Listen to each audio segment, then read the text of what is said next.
Bueno, hola. En este video vamos a hablar sobre el libro de modelos de partido de Angelo Panebianco, en donde vamos a explicar de manera breve cada uno de los capítulos que compone esta misma obra.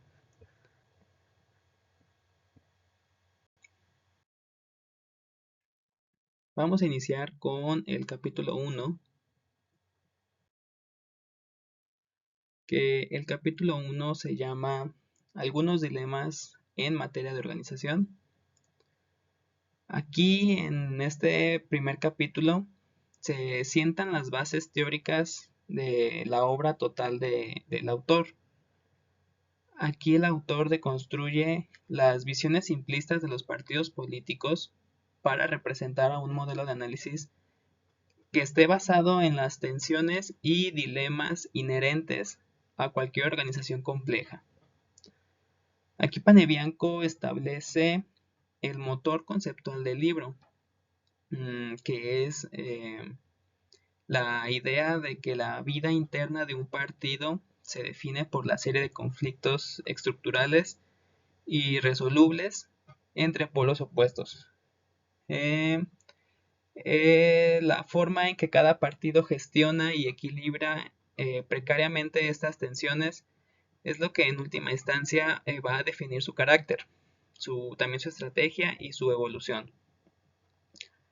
Este capítulo Panebianco argumenta que los partidos políticos no son actores monolíticos ni racionales, sino que son campos de batalla en donde se negocia constantemente el equilibrio entre la ideología y la supervivencia de los mismos, y que entre los intereses individuales y los mismos objetivos colectivos de los partidos. También expone 4 dilemas organizativos eh, que no son problemas a resolver, sino son las coordenadas que definen la naturaleza misma de la organización partidaria. Aquí, para el autor, un partido nunca es puramente un instrumento para fines, o sea, un modelo racional, eh, ni que únicamente un ecosistema enfocado para la autoconservación, o sea, un sistema natural. En ambas cosas a la vez y su comportamiento pues son ambas cosas. También dependen del equilibrio que se alcanza entre estas dos lógicas. También de manera similar, la supervivencia del partido depende de su capacidad para gestionar la contradicción entre los incentivos colectivos, eh, los que alimentan la fe en la causa y la lealtad de los creyentes, y los incentivos selectivos, que aseguran el funcionamiento de toda la maquinaria organizativa al retribuir a las élites y a los arribistas. También la resolución temporal y siempre precaria de estos dilemas es lo que define el carácter y la estrategia de un partido en un momento histórico concreto. Tras establecer eh, este marco teórico abstracto, aquí Panebianco procederá en el siguiente capítulo. Va a analizar cómo estos dilemas se van a materializar en un núcleo de su vida organizativa, o sea, en sus relaciones de poder dentro de los partidos.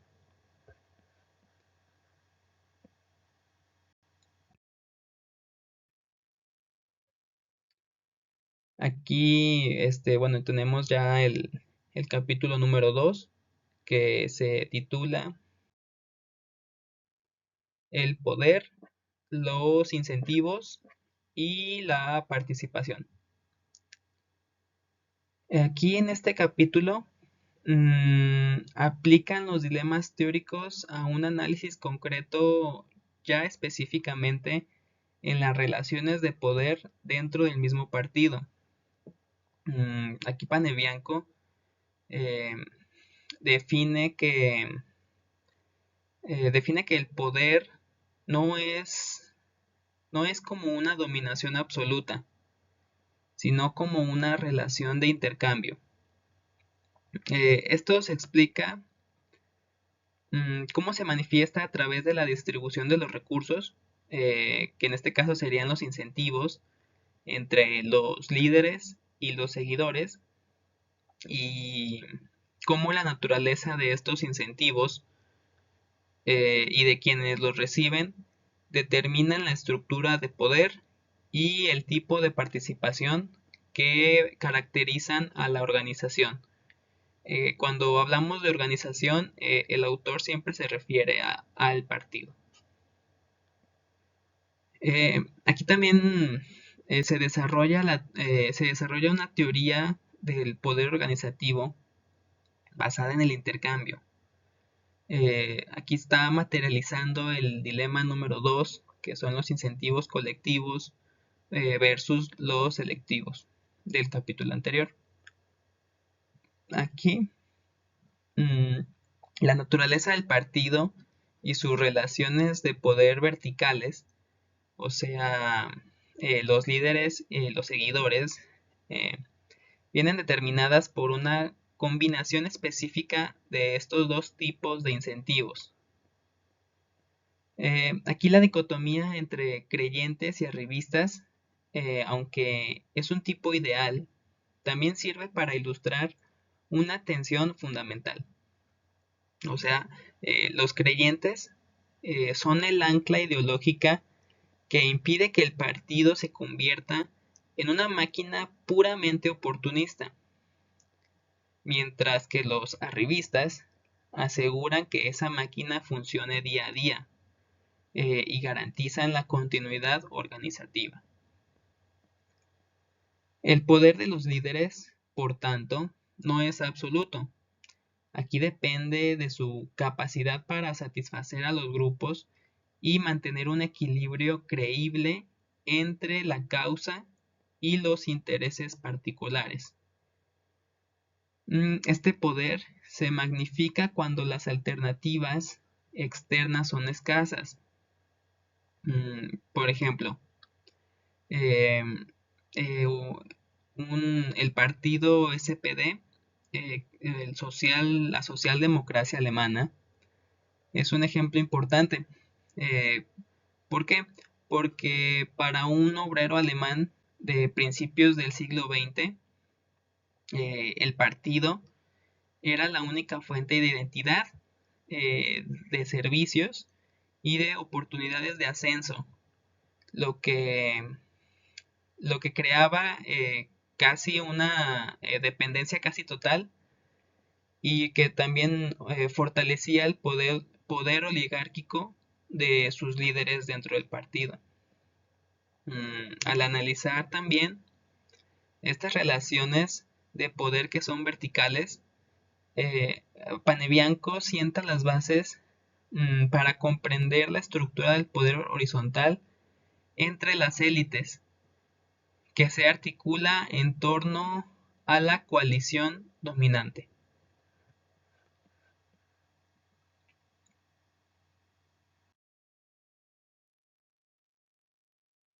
Aquí, bueno, ya tenemos el capítulo número 3, que se titula, que es la coalición dominante y la estabilidad organizativa. Ya en este capítulo, se muestra el análisis que tiene el autor en las relaciones de poder de manera individual entre la figura que es el líder y el seguidor, y que estos están dentro de una estructura de liderazgo colectivo. Aquí ya Panebianco introduce el concepto fundamental de la coalición dominante y que pues argumenta que es el verdadero centro de poder de un partido y que pues obviamente no está en su organigrama, o sea, su factor dominante no está en su organigrama formal, sino que es en un grupo, por lo general de manera informal. y pues obviamente estos que controlan los recursos cruciales y gestionan las incertidumbres vitales para la misma organización. Aquí ya también el concepto de coalición dominante es muy importante en el modelo del autor, pues ya está representando de manera directa lo que se postuló en el dilema número 4, que es la libertad de acción versus los vínculos estructurales, ya que su poder pues no deriva de los cargos formales, sino que estos están de su control fáctico sobre las áreas críticas de incertidumbre. Aquí también ya este enfoque permite entender por qué los actores externos a la estructura formal de un partido también se pueden convertir en sus miembros de la élite dirigente. Por ejemplo, un buen ejemplo podría ser el Partido Laborista inglés, ya que los líderes sindicales, bueno, estos controlaban las zonas en donde ellos tenían influencia, que pues podrían convertirse en momentos clave como la financiación y el reclutamiento de los miembros que pues son parte de la coalición dominante, y que pues estos no eran como tal eh, independientemente de sus cargos partidarios. Aquí el objetivo primordial de esta coalición entonces no es ganar elecciones, sino implementar un programa para poder mantener una estabilidad organizativa en la estructura del poder y que ésta garantice su propia permanencia. Y ya pues todas las decisiones estratégicas del partido quedan subordinadas a este imperativo. Y bueno, aquí ya tenemos que la estructura interna de la oposición se va a reflejar directamente en si tenemos una coalición dominante o no. Si la coalición es unida o si está cohesionada ante conflictos como podrían ser los conflictos entre los líderes y los sindicatos. Aquí también ya bueno, podemos encontrar que puede existir una coalición dividida en donde es probable que haya diferentes líderes y que estos controlen distintas zonas de forma autónoma, lo que podría generar facciones y que sean organizadas y que éstas compiten abiertamente por el poder. Y bueno, pues ya vamos a irnos al siguiente capítulo. Aquí ya también, bueno, vamos a iniciar con el capítulo número 4, que se llama la institucionalización. Este es un capítulo muy importante porque va a hablar de la conexión entre los orígenes del partido y su carácter organizativo que van a tener a lo largo del tiempo. Aquí Panebianco presenta la institucionalización como un proceso dinámico que transforma un partido. Podría ser desde un movimiento incipiente a una organización consolidada.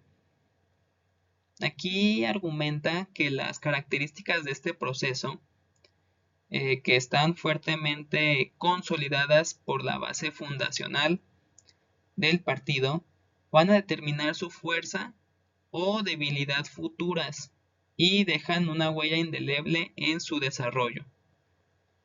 También este capítulo desarrolla la teoría de la dependencia de la trayectoria de Panebianco aplicada a los partidos. Aquí también el argumento central es que las decisiones, los conflictos y condiciones de la base fundacional van a dejar una condición profundamente arraigada a su evolución posterior del partido.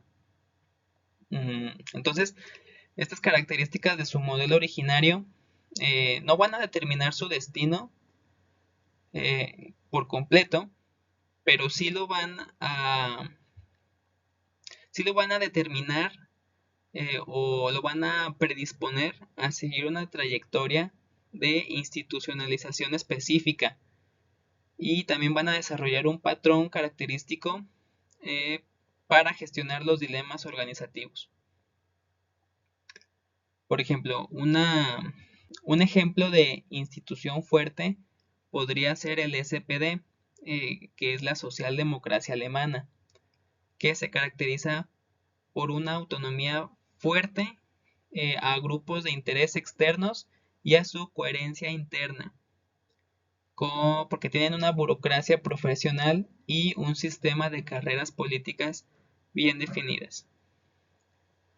Ahora, si lo ponemos también como un ejemplo en contraposición de institución débil, tenemos a el PSI, que el PSI es el Partido Socialista Italiano, porque muestra una alta dependencia al entorno. Dentro de ella hay notables o grupos referentes locales y también grupos de interés.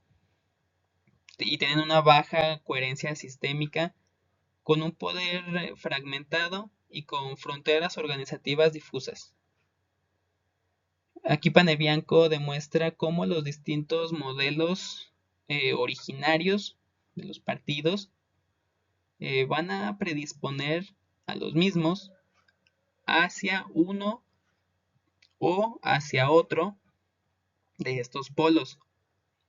Entonces, en los siguientes capítulos es donde se va a poner a prueba este marco teórico mediante desarrollando un par de ejemplos históricos de la vida real.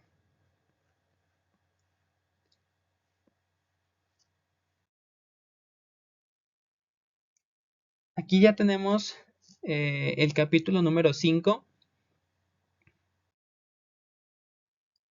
que van a ser los partidos de oposición, la primera parte de los partidos de oposición, que pues representa una prueba empírica de la teoría de la institucionalización. ¿Por qué? Esto porque se analizan casos históricos de partidos que nacieron y que se consolidaron en la oposición. Entonces, el autor demuestra cómo, de acuerdo con su modelo, las características de su origen y la necesidad de construir una organización sólida para competir desde fuera del poder estatal, fue que los llevaron a desarrollarse como instituciones fuertes. Por ejemplo, en este análisis es comparativo, Panebianco nos va a demostrar de manera contundente cómo la teoría del modelo originario, que fue expuesta en el capítulo 4, va a explicar la trayectoria de estos tres partidos. Por ejemplo, a pesar de sus diferencias, el SPD, la socialdemocracia, el PCF, el Partido Comunista Francés, y el PCI, el Partido Comunista Italiano, son unos buenos ejemplos de cómo un modelo genético basado en la penetración desde un centro cohesionado conduce a la consolidación de instituciones fuertes. También la necesidad de sobrevivir en la oposición, a menudo en condiciones de hostilidad, también actúa como un catalizador que acelera este proceso de fortalecimiento, impulsándolos a desarrollar aparatos burocráticos eficientes y una identidad colectiva sólida. Por ejemplo, es una comparación entre el PCF, Partido Comunista Francés, y el PCI, el Partido Comunista Italiano, ilustra una importante sutileza de la teoría. Las contingencias históricas modulan los resultados.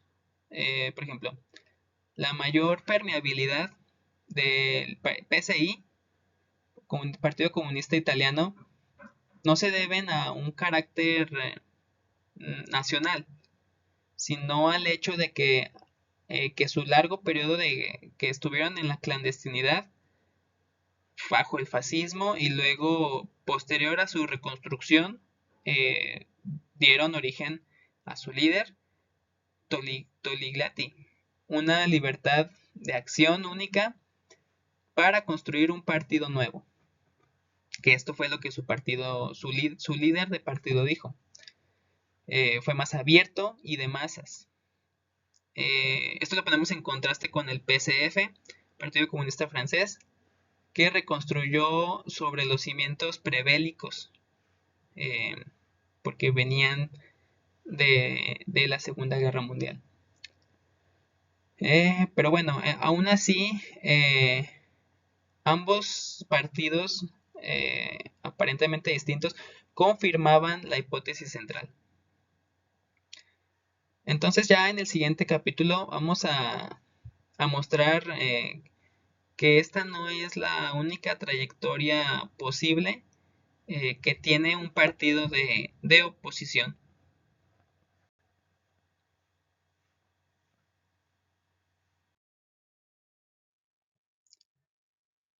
Aquí tenemos el siguiente capítulo, que es el capítulo número 6, que son los partidos de oposición, segunda parte o parte 2, en donde pues tiene está muy ligado al capítulo anterior. ¿Por qué? Porque también aquí se están analizando partidos de oposición, pero aquí es diferente, cuyo su modelo originario los llevó por lo contrario a que se consolidaran como instituciones débiles, diferente al anterior. Por ejemplo, con estos casos, el autor demuestra que una simple condición de estar en la oposición a veces no te va a garantizar la formación de una organización fuerte, y que también hay algunos factores de su fase fundacional que van a ser muy determinantes para su consolidación y existencia misma. Por ejemplo, aquí se comparan estos tres partidos, que es el Partido Laborista Británico, la sección francesa de la Internacional Obrera y el Partido Socialista Italiano, que nos demuestra de forma que no, de forma importante que la condición de que ellos sean oposición no les va a garantizar que se conviertan o sean organizaciones fuertes. Por ejemplo, un ejemplo importante es el caso del Partido Laborista, porque bueno, su modelo originario, que era de difusión y de patrocinio externo, los condujo a una institución débil, mismo por los líderes sindicales que ejercían influencia dentro del partido, que también fue pues una dependencia estructural, mismos que eran actores externos. También, por ejemplo, la sección francesa de la Internacional Obrera y el Partido Socialista Italiano ilustran cómo un origen basado en la federación de grupos autónomos pues, fue lo que impidió el desarrollo de un centro fuerte y de una burocracia autónoma, que son elementos muy importantes para una institución fuerte. Entonces ya cuando se hablaron de estos ejemplos, aquí Panebianco va a revelar diferentes tipos de debilidad institucional.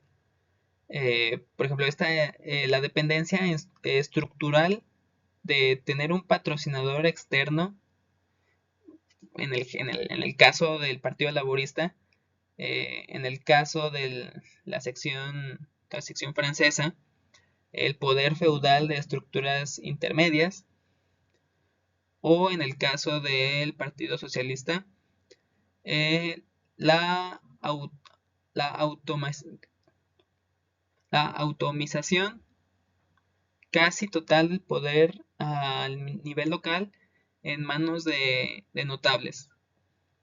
Que también, bueno, estos ejemplos van a confirmar que el modelo genérico es un factor que explica mucho más allá que la simple posición del partido en el sistema político.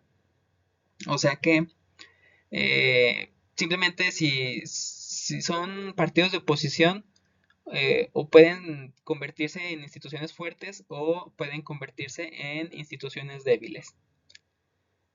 Ahora vamos a ir al siguiente capítulo,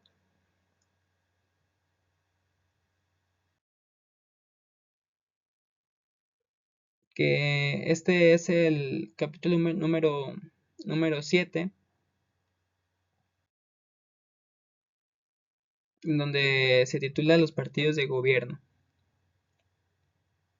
Aquí, en los partidos de gobierno, el autor examina cómo el acceso al poder gubernamental durante su fase de consolidación como un partido va a influir directamente en su proceso de institucionalización.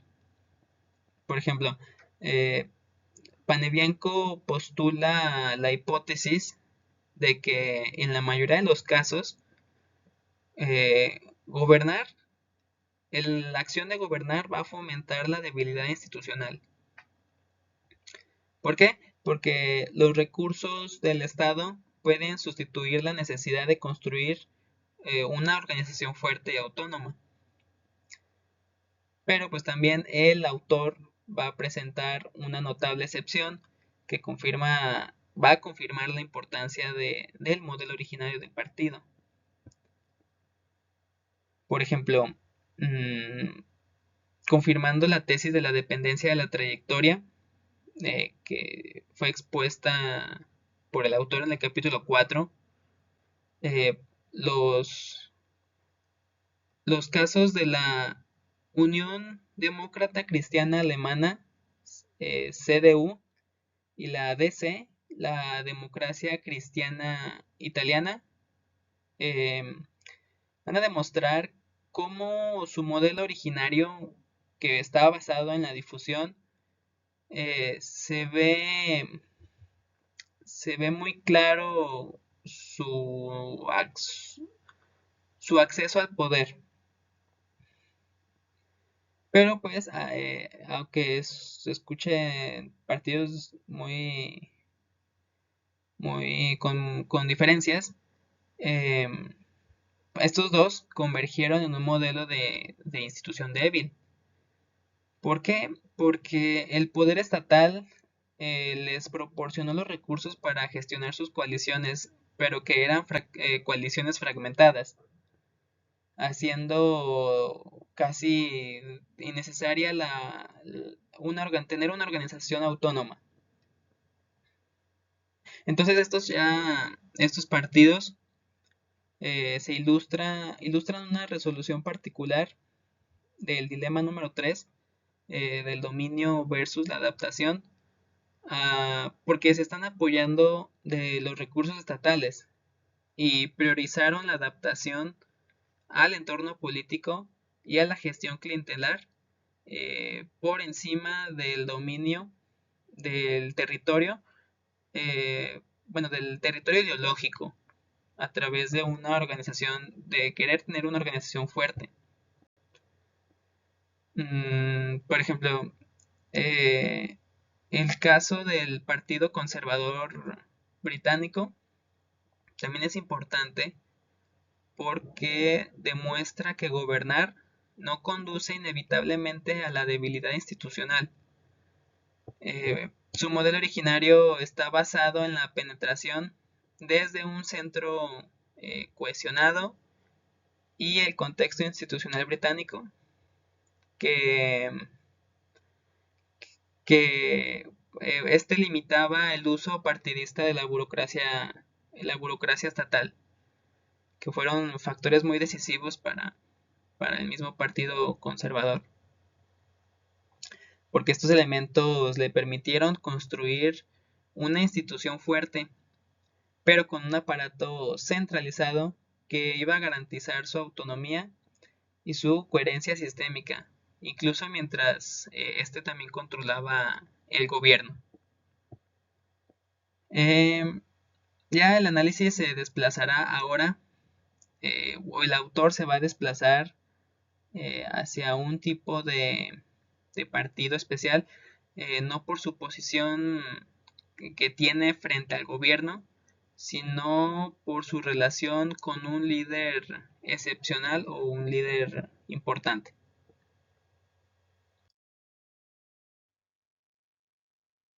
Aquí vamos a iniciar con el capítulo número 8,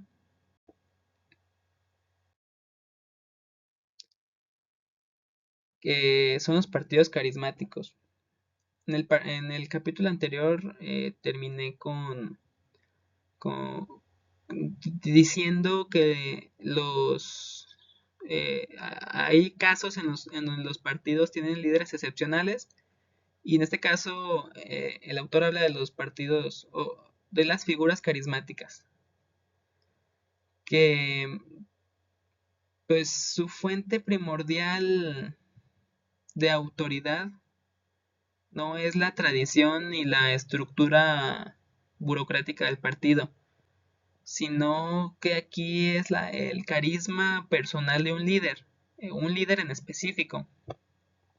Panebianco explica que esta forma de poder genera una dinámica única, que es caracterizada por una fuerte resistencia a la misma institucionalización y a una estructura de poder informal que va a estar muy centralizada y también dependiente de la figura del líder.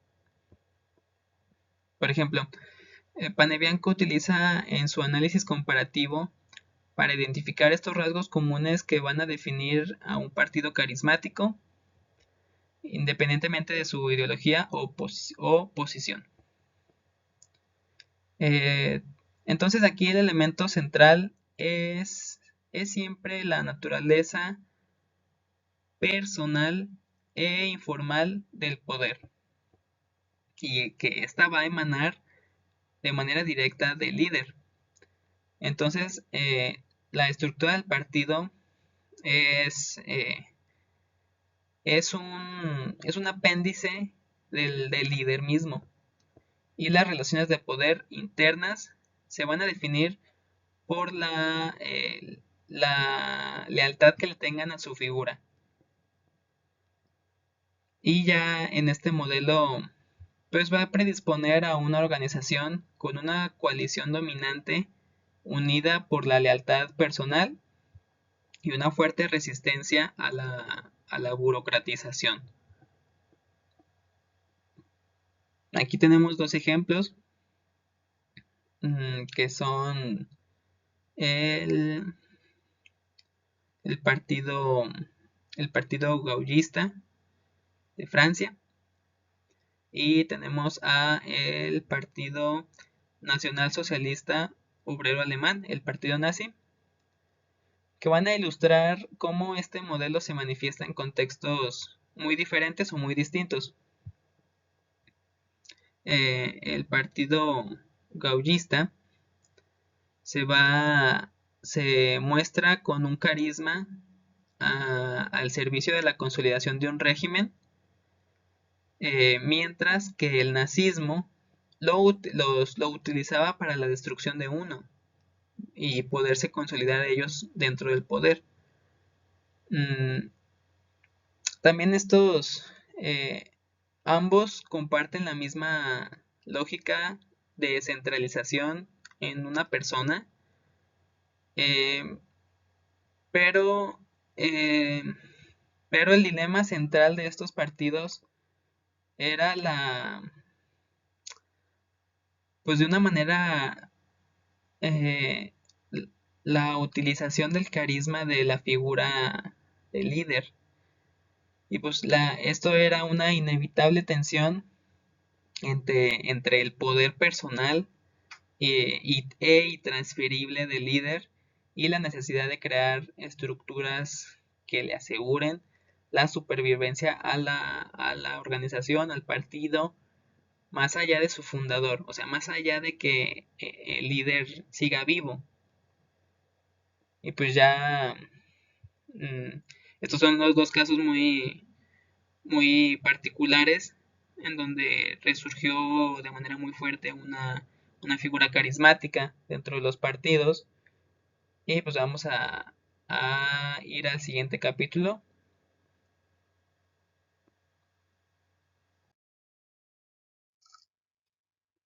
Aquí tenemos ya el capítulo número 9.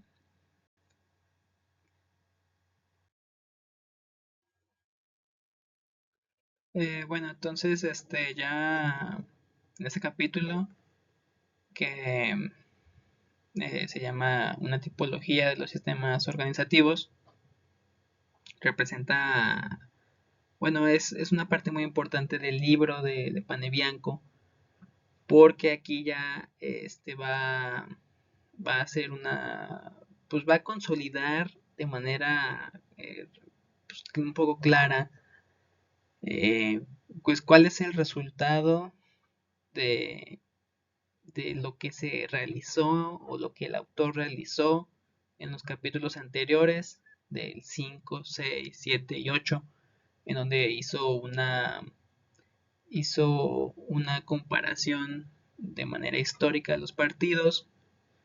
Y bueno, ya que pues estas se van a traducir en unas estructuras de poder que son observables y son clasificables. Y pues ya estos partidos pues superan por completo las tipologías tradicionales que puede ofrecer un modelo multidimensional, y que pues van a operacionalizar su teoría. Eh, y pues aquí ya, pues esta tipología, esta comparación, va a permitir clasificar a los partidos ya no solamente por sus etiquetas, sino por su lógica y su organización interna dentro de ellas. Por ejemplo, la tipología de Panebianco ofrece una herramienta analítica para poder hacer esta explicación, y que bueno, ya al combinar estas dimensiones de institucionalización, de cohesión de la élite y de distribución del poder, logra capturar la complejidad y la variedad de las formas organizativas de los partidos, de una manera en que las clasificaciones de manera individuales pues no se puede.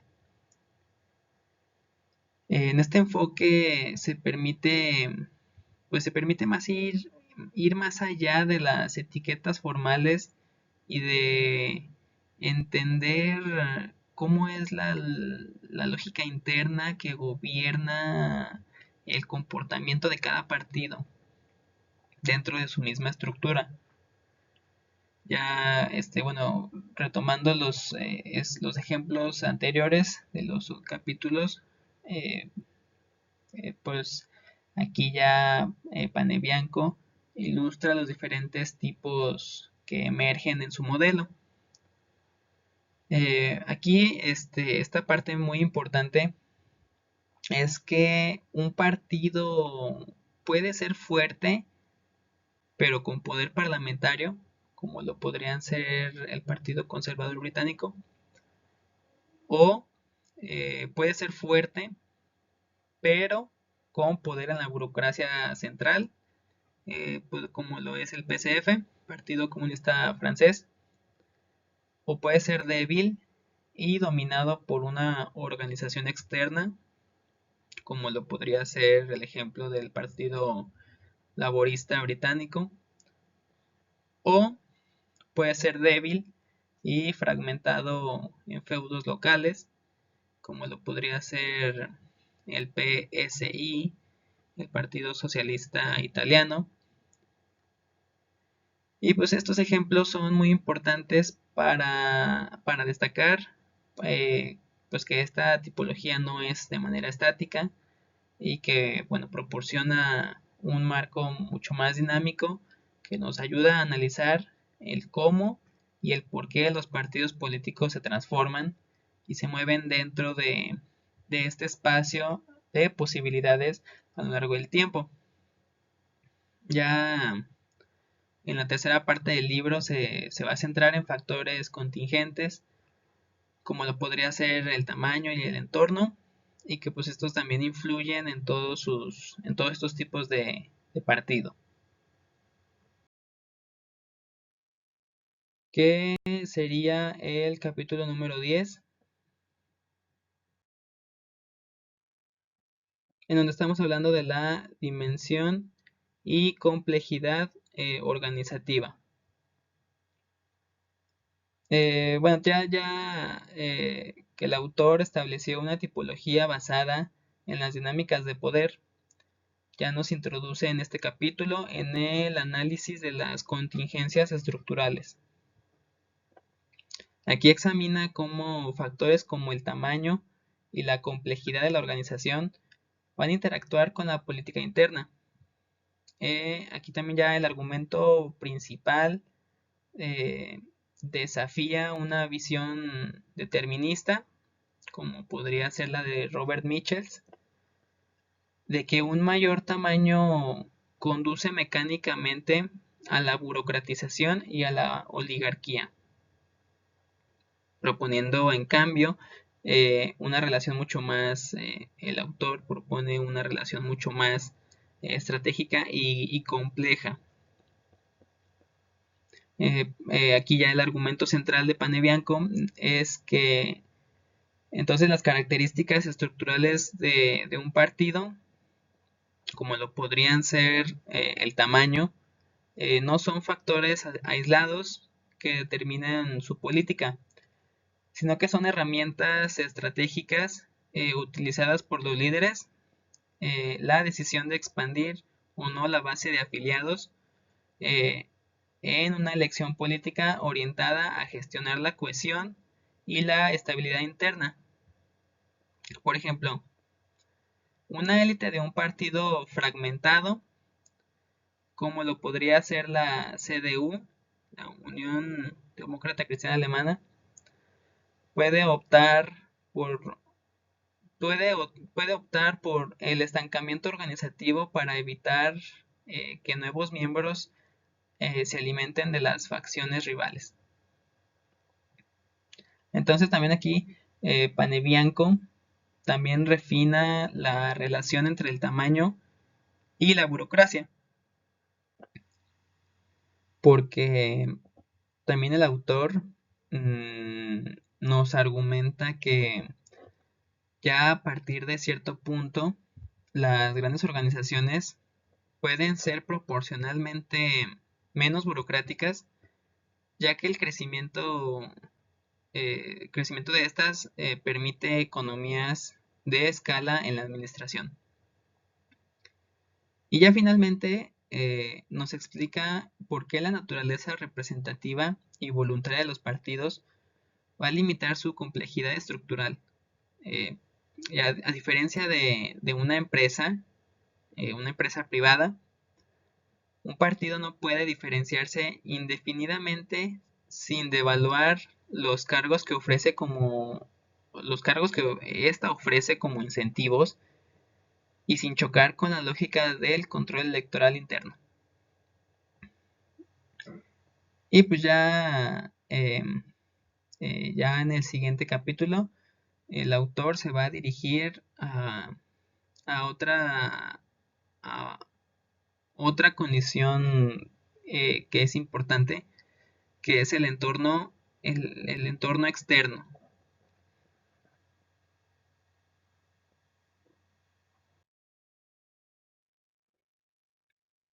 Ya aquí ya tenemos el capítulo número 11 que se llama La organización y su entorno. Aquí el autor eh, ya analiza la interacción dinámica entre el partido y su contexto externo, afuera del partido. Aquí Panebianco nos argumenta que el entorno no es un factor monolítico, sino un conjunto de escenarios en donde se presentan diferentes grados de incertidumbre. Aquí estas presiones ambientales no determinan el comportamiento del partido, pero sí ejercen una influencia compleja sobre la estabilidad de su coalición y sus decisiones estratégicas. Panebianco explica que el entorno moldea la vida interna del partido a través de la misma incertidumbre que esta genera. Entonces aquí ya la relación no es lineal. Tanto una baja incertidumbre, que podría ser un entorno estable y simple, como una altísima incertidumbre, como lo podría ser una fuerte hostilidad, pueden fomentar la unidad de la coalición dominante. Pero, por el contrario, una incertidumbre moderada va a tender a fragmentarse, ya que abre el espacio para que diferentes élites propongan estrategias alternativas para gestionar el entorno y que van a generar luchas internas entre los miembros del partido. Y entonces la distinción entre opositores y competidores es clave para entender la lógica de las alianzas políticas. Un partido puede aliarse con un opositor que es ideológicamente distante con relativa facilidad, ya que no pone en riesgo su misma identidad en sí. Pero pues, sin embargo, también estas alianzas con competidores directos, como lo podrían ser, por ejemplo, entre el PSI, Partido Socialista Italiano, y el PSI, el Partido, el Partido Comunista Italiano, mmm, son inherentemente conflictivas y precarias. O sea, casi no hay conflicto. Porque estos están desdibujando la frontera identitaria del partido y también amenazan su propia razón de ser, afectando directamente su capacidad de gestionar. Y ya, bueno, finalmente Panebianco subraya que el grado de institucionalización de un partido también modula su vulnerabilidad, porque una institución fuerte es, es mucho menos susceptible a las presiones ambientales que una institución débil. Y ya, bueno, en el siguiente capítulo, que también es muy interesante, que se va a centrar en los actores humanos que están dentro del partido y que gestionan esta interacción.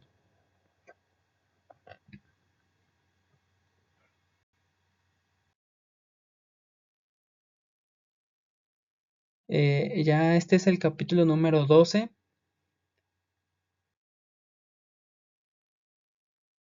en donde pues ya aquí estamos hablando como tal de lo que se le podría decir que es el capital humano, o sea, las personas que están en los partidos. Aquí Panebianco pues ve más allá que de los autores anteriores sobre la noción del partido político, porque bueno, desarrollan el concepto de político profesional, y pues que desarrollan pues diferentes roles se, que están dentro de la maquinaria del partido. Aquí podrían ser desde los burócratas de aparato hasta los notables con un prestigio personal importante. Aquí el autor nos explica cómo el predominio de un tipo u otro tipo de profesional es la que va a dirigir el carácter de la organización. Porque Panebianco nos va a presentar eh, una sociología de la vida interna de los partidos. Va a haber una distinción entre la burocracia ejecutiva y representativa que es clave, y que también esta última es un sofisticado mecanismo de control de la élite en los partidos de masas, y que aseguran la transmisión de la línea oficial de toda estructura. Y que también, bueno, también ya va a tener un análisis sobre el conservadurismo de la burocracia de partido, que explica por qué los partidos tienden a ser fuerzas de estabilidad y de lealtad en la dirección establecida, debido a la baja sostenibilidad de los incentivos que estos mismos reciben.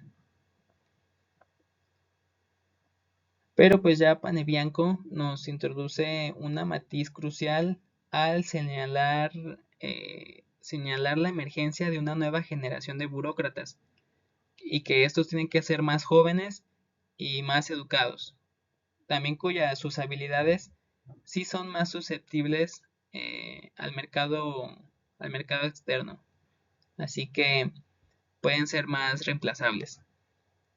Pero pues ya este nuevo perfil posee una mayor autonomía, y que es menos conformista, y que puede llegar a reducir la cohesión de la coalición dominante, porque pues va a introducir una nueva fuente de tensión.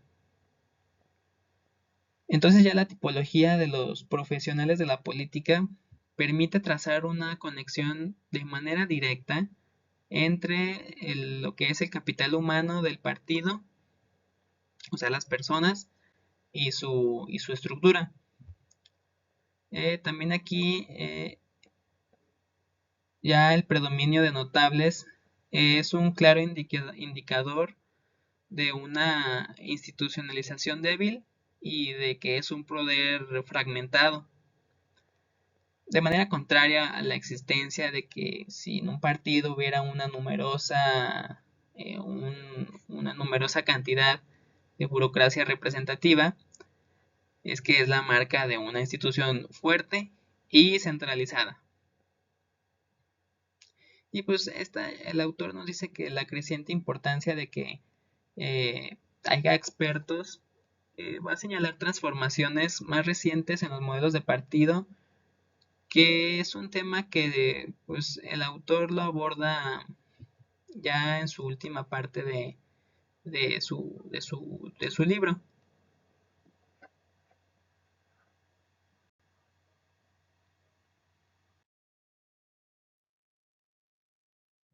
Aquí ya tenemos que estamos en el capítulo número 13, que se llama Los retos del entorno y una circulación de las élites, que ya en este capítulo, pues como ya es el antepenúltimo, ya el autor va a presentar un análisis más detallado, va a presentar un modelo general para explicar cómo y por qué se producen estos cambios que son muy importantes en los partidos políticos, Aquí nos argumenta que el cambio no es un proceso gradual ni que tampoco es automático, sino que es el resultado de crisis agudas y que generalmente son provocadas por desafíos externos que van a romper, estos desafíos van a romper el equilibrio interno y van a abrir una ventana de oportunidad para la circulación de las élites. Ya en el modelo de cambio de Panebianco es una teoría de la ruptura de equilibrio. Entonces, las organizaciones partidarias tienden a la estabilidad, pero las crisis externas van a actuar como detonantes y que van a romper la inercia organizativa y el balance establecido entre los dilemas fundacionales. Y que, bueno, estos van a abrir una ventana de oportunidad para las nuevas élites o élites alternativas. Porque ya sí, bueno, puede haber desafíos externos que van a deslegitimizar a la coalición dominante. Y el cambio estructural, pues es improbable y que esta solo es desplazada cuando se van a demostrar que su fórmula para gestionar el entorno pues ha fracasado. Aquí ya Panebianco ilustra este proceso con dos ejemplos que él considera que son muy importantes, como podría ser la transformación del SPD, la socialdemocracia, en el Congreso en donde este mismo abandonó el marxismo, el partido abandonó una ideología muy fuerte que tenía y que fue una consecuencia directa de una serie de múltiples derrotas electorales, que pues ya demostraron el agotamiento de su identidad tradicional y pues obviamente estas mismas derrotas fueron las que permitieron el ascenso de una nueva élite reformista dentro del partido. Aquí ya otro ejemplo que nos exponen es la conversión del CDU, la Unión Demócrata Cristiana Alemana, en un partido de masas y que solo se produjo este cambio después de perder el gobierno en 1969, donde pues, tuvieron una derrota electoral que fue la que actuó como algo, como un factor determinante que forzó un cambio en la misma coalición dominante dentro del partido y que hicieron una reestructuración organizativa para poder competir desde la oposición. Y bueno, ya está la profundidad del cambio. Nos dice el autor que va a depender del nivel de institucionalización que tenga el partido y pues obviamente también de la gravedad de la crisis que se esté viviendo. Y pues ya, bueno, vamos a hablar del último capítulo.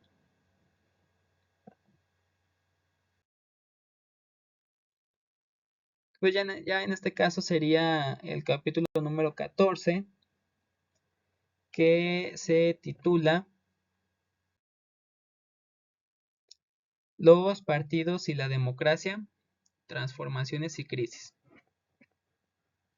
Ya este es el último capítulo en donde el autor nos va a ofrecer una reflexión sobre la evolución de los partidos y de sus profundas implicaciones que han tenido a lo largo del tiempo.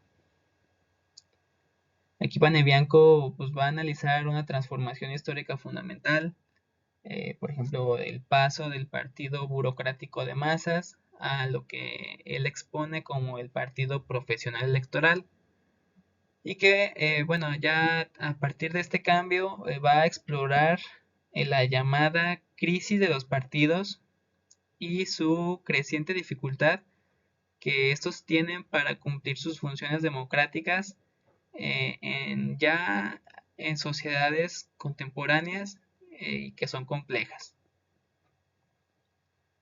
En su análisis final, Panebianco describe la transición del partido de masas al partido profesional electoral como un cambio, pues que es un cambio importante para el equilibrio de los dilemas organizativos. Aquí el partido de masas, priorizaba los incentivos colectivos y el dominio de su territorio ideológico y los vínculos estructurales por su burocracia. Pero pues ya en contraste con el partido profesional electoral, pues que va a representar un nuevo equilibrio y que este va a ofrecer que los incentivos selectivos sean mejores para los expertos, también la adaptación al electorado de opinión y de una mayor libertad de acción que van a tener los líderes mediáticos. Y pues esta transformación va a ser impulsada por cambios sociales y tecnológicos, principalmente esos dos, los cambios sociales y los tecnológicos, que van a tener consecuencias directas en la democracia y que se van a manifestar como una crisis de los partidos. Y bueno, esta misma crisis se va a evidenciar en su creciente dificultad que van a tener los partidos para cumplir sus funciones clásicas de integración, de selección de élites y de formulación de políticas coherentes, y la erosión de las identidades colectivas y el surgimiento de nuevas divisiones políticas como la del establishment van a fragmentar el escenario político y van a contribuir a que haya una creciente ingobernabilidad. Y ya Panebianco va a concluir con una visión sobre el futuro incierto de los partidos y que van a presentar las posibles trayectorias que podrían seguir. Podría ser la disolución organizativa en meras etiquetas electorales, o también un entorno de maximalismos ideológicos o la innovación política a través de nuevos movimientos. Y pues ya este sería el final de mi exposición y pues espero que haya sido de su agrado. Nos vemos.